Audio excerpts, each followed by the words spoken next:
Indian football പ്രേമികൾ അത്ര വേഗം മറക്കാൻ കഴിയാത്ത പേരാണ് ധീരജ് സിംഗ് മാമിതാവിൻ്റേത്. ആരാണ് എന്താണെന്നൊക്കെ എല്ലാവർക്കും അറിയാം. ഇപ്പോൾ മോഹൻ ബഗാൻ സൂപ്പർ ജയൻസിൽ അധികം അവസരമൊന്നും കിട്ടാത്ത സൂപ്പർ ഗോൾ കീപ്പറാണ് ധീരജ്.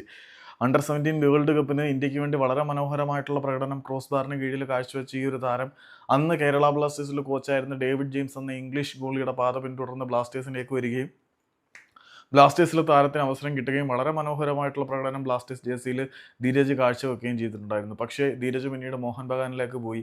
അവിടെ താരത്തിന് അവസരങ്ങൾ കിട്ടാതെ അദ്ദേഹം പിന്നീട് ഗോവയിലേക്ക് പോയി.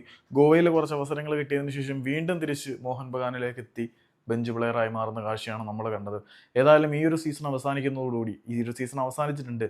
ധീരജ് സിംഗ് മാമിങ്താം മോഹൻ ബഗാൻ സൂപ്പർ ജയൻസ് വിടുന്നു എന്നാണ് അറിയാൻ കഴിയുന്നത്. അപ്പം പുള്ളി കേരള ബ്ലാസ്റ്റേഴ്സിലേക്ക് തിരികെ വന്നിരുന്നെങ്കിൽ കൊള്ളാമെന്ന് പേഴ്സണലി ഞാൻ ആഗ്രഹിക്കുന്നുണ്ട്.